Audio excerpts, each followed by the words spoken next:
Hi, I'm Zibby Owens, and you're listening to Moms Don't Have Time to Read Books. This 30-minute podcast features a new author interviewed by me every single day, 365 days a year, for about 30 minutes. I am also the publisher for Zibby Books, which publishes 12 books a year in fiction and memoir. Our books are already out now. You can check it out on zibbybooks.com. And we have a magazine called Zibby Mag, where we have lots of wonderful essays and lifestyle features. That's at zibbymag.com. We have classes at zibbyclasses.com. And I recently opened a bookstore in LA called Zibby's Bookshop at 1113 Montana Avenue at 11th Street in Santa Monica. I hope that you are able to enjoy some of our other offerings. But this here podcast is the basis of all of it and started in 2018. And no matter what I do, this is basically my favorite thing. Enjoy.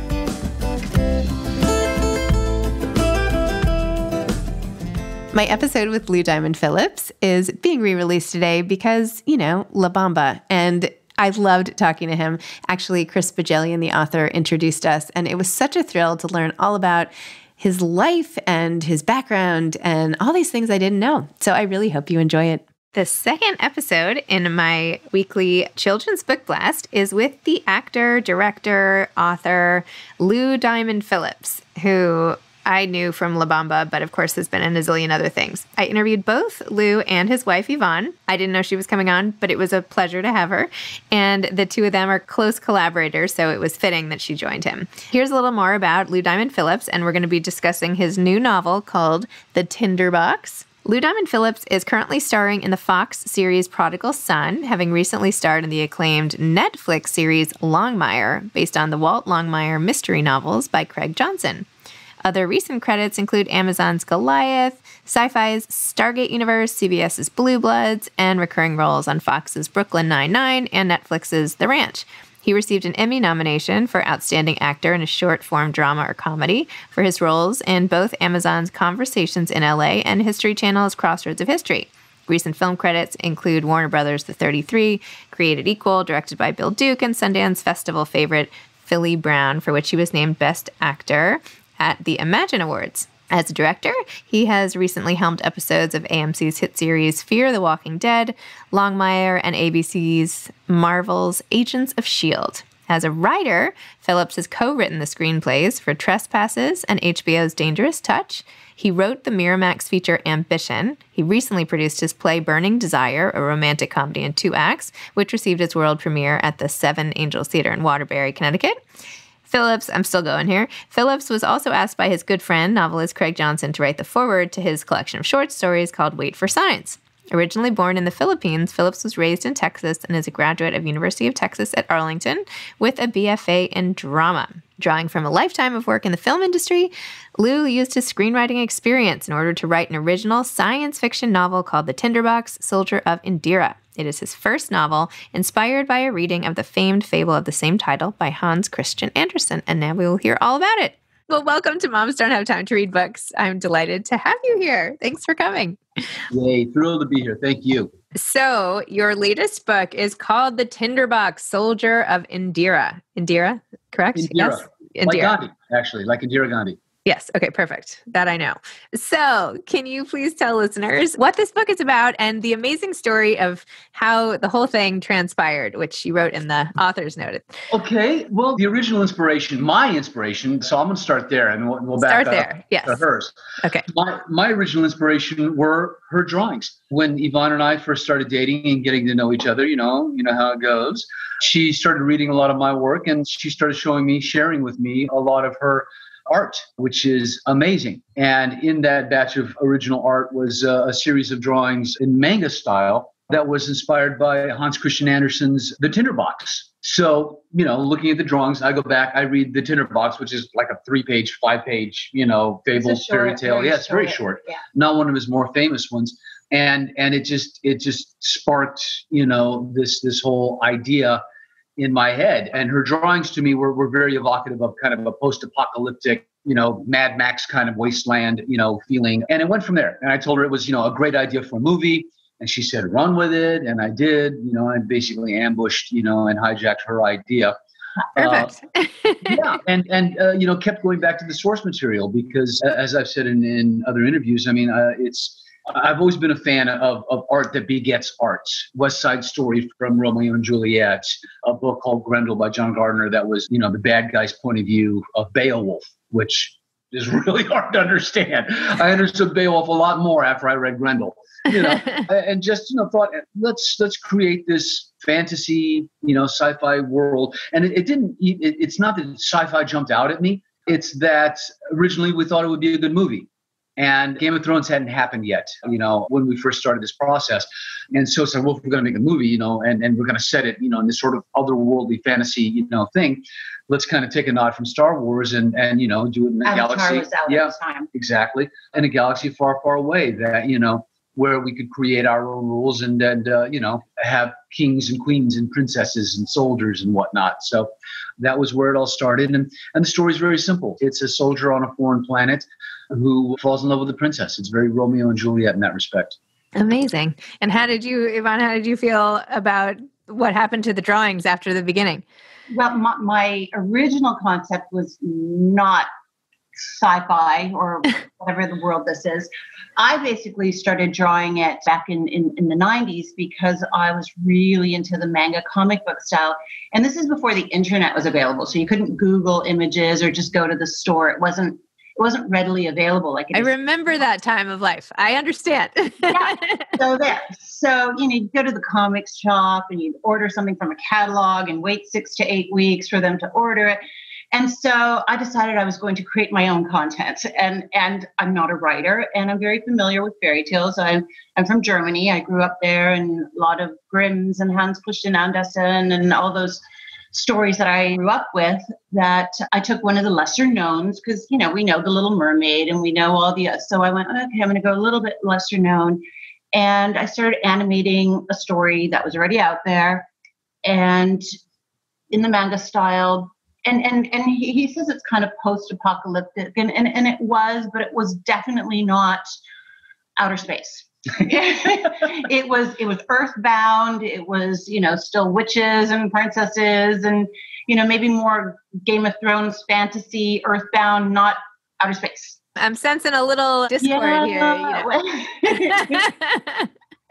So when he took the idea and said, I'm going to write a screenplay, I basically washed my hands of it. I'm not going to animate or draw or illustrate a screenplay. And that was pretty much do whatever you want with it. Take the story. It's kind of it's a cool story. Expand on it. Do what you got to do. I thought I was finished with it. And now here we are.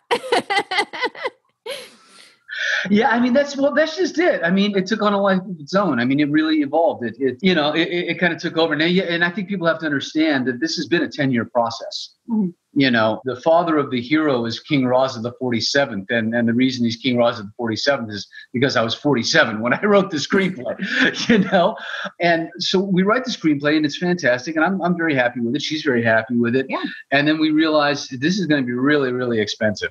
And nobody is going to let, me direct it and us produce it. And, we probably, make a little money, by selling it. But it's like that wasn't really what we wanted to do. I mean, it started out as a project for the two of us. And there was always the thought, to novelize it, just as part of the whole world, if you will.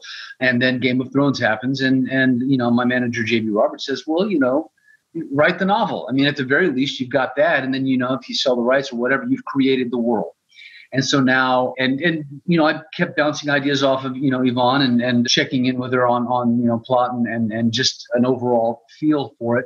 And, went about the process of actually writing the novel and creating the world in more detail so that even if it gets bought out from under us, this is what it looks like. We've established that. I love how your manager is just like, yeah, just go ahead and write the novel as if that's like not a big deal. Like that's what there are like thousands and millions of people that's all they want to do in their whole lives is like sell the one novel. Yeah, it's interesting because it's easier said than done. And well, it took me 10 years because the day job kept working out. I kept acting and getting a job and, eventually got to the point where I could, do a film or a TV show and write at the same time. But it wasn't as if I could devote 8 hours a day to writing, like, novelists who do this for a living are. And I think the reason that JB recommended that is because I've written a bunch of screenplays. I've written screenplays that haven't been produced. I've written screenplays that have been produced. But whenever I've decided to write something, it gets done eventually. So he knew that, I would do it, that it wasn't a frivolous suggestion. It just took a while. And I think what's interesting is that speaking of the collaboration, I really painted her into a corner. I mean, I stole the idea. She'd wash her hands of it. And then I wrote a novel, and it's like, okay, illustrate this. And there's all this stuff in there that wasn't her idea. Wasn't what she imagined she would be doing.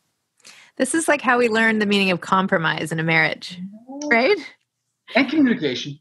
Yeah, I think it turned out that we did compromise, because I ended up going back to really old school vintage sci-fi, more, Flash Gordon, Barbarella, as opposed to the high-tech sci-fi that we see in Blade Runner and that today. So I still took my fantasy world and kind of did a big mishmash of everything else and tried a few new things that I wasn't as comfortable with, and, pushed the boundaries here and there up for myself.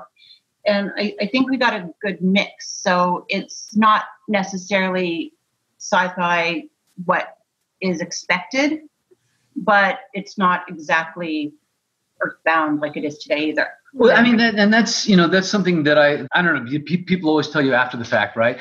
I didn't set out to write a sci-fi novel. Really. Yeah. I didn't set out to write in any category whatsoever. I wrote the story as it came to us. And now people go, well, it's sci-fi, and it's YA. It's YA. Oh, is it really? Okay, great, wonderful.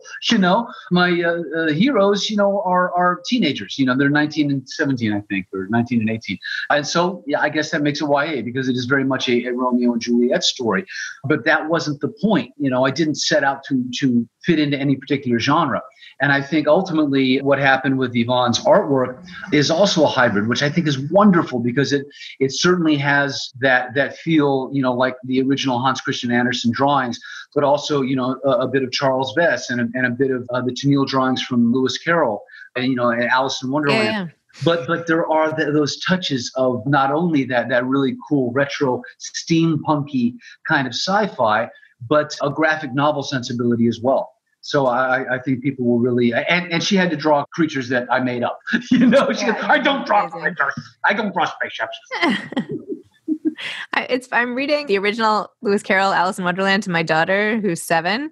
And I was reading it and I was like, I don't know if this came across my desk, if I would even cover this. Like, it's weird. Do you know what I mean? It's a funny story. Like, who thinks of these things? And there's less rhyme or reason in that book than probably any other book, and all the different ways that it goes off. And yet it's a classic and it's amazing. And there's I don't know, there's just no science to writing, and things just take off and then they become successful, and there's no formula. Really, I mean, well, exactly, and the truth of the matter is that's one of the biggest criticisms. It's too formulaic, Well, right? Yes, exactly. So, if you're going to be original and you're going to do something, then you kind of have to follow your heart, and obviously there are certain ground rules and some fundamentals when it comes to writing, and you apply those, but you just can't compare writers. I mean, Franzen is very different than my friend Craig Johnson, or my friend Chris Bogellian. Both of those guys are different from one another. Their styles are different. I mean, Chris Bogellian, his style will change depending on his subject matter, which I think is just amazing. I mean, his depth and breadth of research and the worlds that he creates is wonderful. And by the way, both of those guys were instrumental in us getting to the finish line, with this book. I mean, I was doing the series Longmire when I really started writing it in earnest as a novel, and showed Craig and his wife Judy the first couple of chapters. And I see, am I wasting my time? Is this really something that this is not for you, But they really liked it and encouraged me. And then Bogellian and the three of us were working on a project together. And right now, and he took a look at the completed novel and literally pointed us toward an agent, and gave us some advice, and has been a steadfast mentor in this whole process as well. So it's been a lovely journey, and we've acquired some great friends along the way. That's amazing. I love Chris. And it was so nice of him to put us in touch. He's like, and I was like, how did the two of you meet? And he's like, oh, we met through Twitter, like everyone these days. And I was like, what? Well, I thought he was going to say we go back decades or something like that. No, it's one of those, that makes no sense. If you wrote it in a book, they go, no. But it's funny. I was reading Flight Attendant, Yes. I think it was. And we both do a lot of reading. We're big readers. And she'll read something and then recommend it to me. And then so it goes onto my pile. And yeah. Oh, that's great. And so when he started reading it, he's like, is this guy on Twitter? I should see if this guy's on Twitter. Well, because once again, I'm reading the flight attendant and goes, this would make a great movie. A little late to the party. It's already a miniseries now. But I thought, because I'm always looking for something, to do or to direct or write or, and so, yeah, sure enough, looked him up on Twitter. There he was. Not only was he a fan, but he's a friend of John Fusco, who wrote both Young Guns films.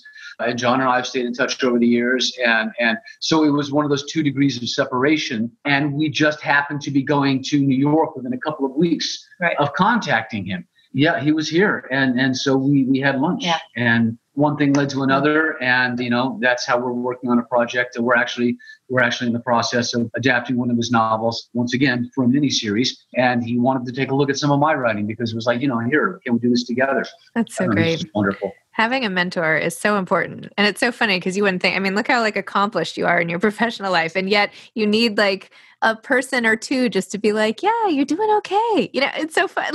But it's when you're trying something new. Yeah, no, it's true. It's 100%. I don't think you can assume to be, a champion at everything you try. But my whole career has been defined by, jack of all trades kind of thing.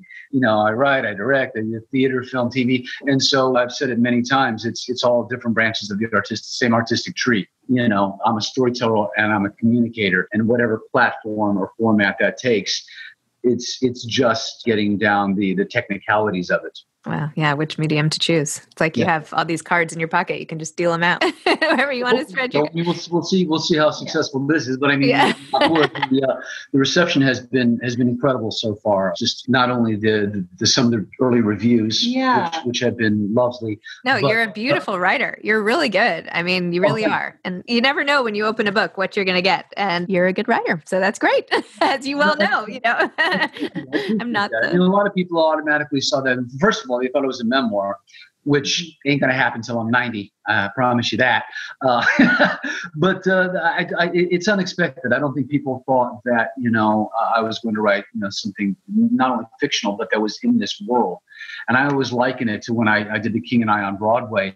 So many people thought, oh, the La Bamba guy is going to, thinks he can be on Broadway.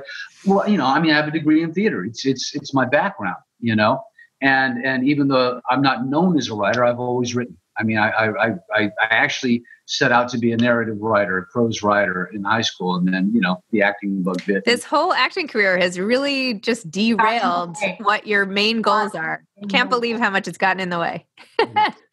Well, but, what's interesting is that Yvonne has done so many things in her life. We met when she was a makeup artist. Yeah, I obviously didn't become a graphic artist or an illustrator. I went into hair and makeup and special effects, makeup, all that kind of stuff. Yeah. Again, very artistic. Did you meet on a set? Or how did you meet? Yeah? She gave me a haircut, got all up in my grill. That's, How's it? Yeah. But her art, it's a gift. It's a gift. She blows my mind to this day. And I've always thought, you should be doing this. And I've also said, so many ideas. I've stolen so many of her ideas. And believe me, our production company, which is Frabjous Day, from the Jabberwocky poem, so many of the projects that we have in various stages of development are her idea. So, there you go. Look at that. I'm riding her coattails. And I think at this point in life, she's, having an opportunity to embrace some of the things that I think she is intended to do. She's just so gifted and so smart. Well, how amazing to have a partnership where both of you can reach your full sort of creative potential. It's amazing. A lot of support. I feel like this never happens the first time. I'm on my second marriage. And I feel like my husband, Kyle, and I have the same sort of synergy where the more we talk, the more ideas go flying out in different forms. And I feel like I never hear that about people with their first marriages. Do you know what I mean? Like there's just too much. It's your first? Okay, so sorry. So then I'm wrong. Then blown out of the water. There you go. Well, you changed the trend for me then. That's amazing. In the book, the character obviously is a soldier. I know you have a military background in your family. Did that play in to the creation of this character at all? Both of us, have both of you do? A military background. It's interesting. A couple of things come to mind. I mean, first of all, Hans Christian Andersen's short story starts with a soldier coming back from an unnamed war, clip, clop, and that is the imagery of the book, the first image. And the fact that it's an unnamed war, and the fact that he's a soldier automatically, in my mind, put him in a certain age range, because I think, a lot of great war stories, are from people who have just experienced this, are still in the process of defining their own manhood, if you will. And I did a movie called Courage Under Fire with Denzel Washington and Meg Ryan, directed by the amazing Ed Zwick. And this was after he had done Glory. And I asked him one day, I said, why do you keep doing, war stories? And he goes, well, first of all, the bang's exciting. There's, the big explosion, the effects and the hardware and whatever else. But he's a very well-read man, a very smart man. And when you think about it, you go back to even Aristotle, who set a lot of things against war. Shakespeare set a lot of things against war. Conflict. Exactly. Because you have this conflict, but you also have a setting in which you can discuss the more, grand aspects of human character, of courage, of nobility, of integrity, of bravery, of all of these things in what is truly a life and death scenario. And, Hans's story is a fairy tale, and it weaves, a certain tale in it. There's some magic involved and some just outlandish, fantastical, adventures. But as a novel, to me, or even as a film, I mean, it had to be grounded, in a real sense of humanity. And it's like, why are we doing this? What are we talking about? And from all of that came the idea of creating this planet that's split in two. We have two different races of people who are fighting one another. It's sweet because Craig Johnson said, it was rather prescient, which I didn't think at the time. But, it's here we are still again, discussing race, discussing, peace, discussing, where we're at in this incredibly unsettled world. And though it's not meant to be a message piece, there is still very much, I think, a morality tale at its spine. The once and future king, King Arthur, is really an anti-war, statement.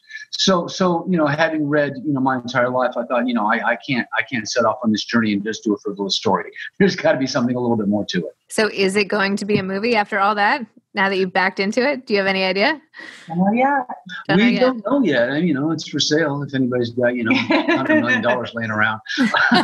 But and what's interesting is that in the time it's taken to write the novel, that world has changed. Mm-hmm. What used to be a one-off, now could easily be a miniseries. A limited series of sorts. I don't know how many books Game of Thrones totally was based upon, but, it has created a world. And interestingly enough, a lot of the people who have reviewed it early on said that they so love this world that they would revisit it. She came up with the idea for the sequel, so I'm working on that. Nice. Oh, are you writing a sequel? Oh, yeah. Yeah, already working on it and literally bouncing it off of her daily. So, Yvonne, you're the mastermind of the whole thing. She is the mastermind. We had a certain idea and was toying around with that for like almost a year. And then one day she came up with a different idea that was out of left field. And I literally went, well, that's it. That's it, because it's unexpected. And once again, it's about something. And it's about something that's relevant. So, working on that now and just very, very excited. And this time, trying not to back her into a corner with the drawings as much. But it's all right. We're already there. We're there. I would recommend approaching this a little differently, perhaps. Butting heads a couple of times.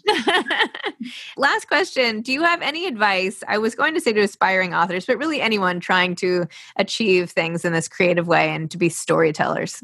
For me, it starts with creating your own content. You want to do something, do it. Whether it's for, whether you're trying to sell it, well, just do it for yourself first. And somehow put it out there in the universe and something will happen, even if it's many, many, many years later. Well, but that's the point. That would go toward what I have to say. And I've said this to young actors, and that's never quit. You will never get an opportunity if you quit. Keep doing it. Yeah. You never know what heights you're going to rise to. I mean, when I set out, I just wanted to be a working actor. I was actually a very good student in high school and whatnot. And when I decided to major in theater, a lot of my teachers, my counselors said, "Oh no, well, what are you going to fall back on?" And my standard answer was my ass.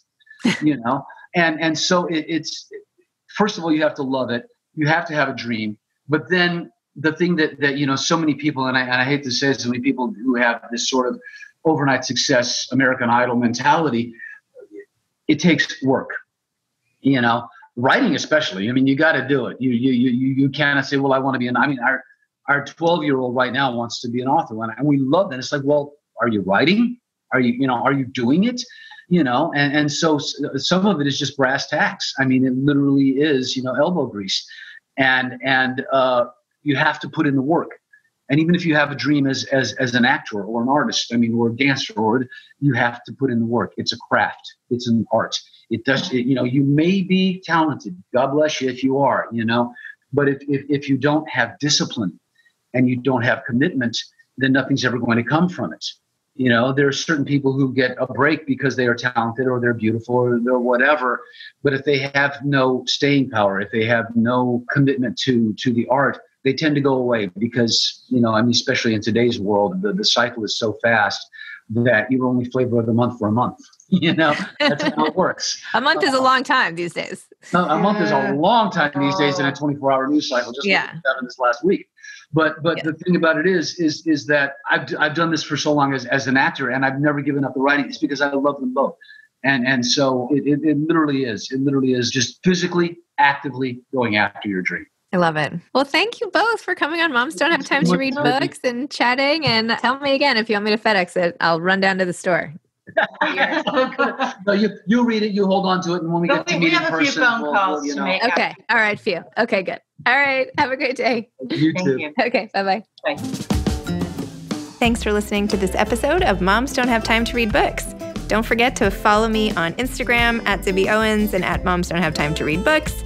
Also sign up for my newsletter at zibbyowens.com and sign up for my virtual book club and meet lots of authors on Zoom every other week. Thanks so much to Steve and Ryan at Texture Sound for the sound editing. And thank you to Morning Moon Productions for providing this fantastic intro and outro music.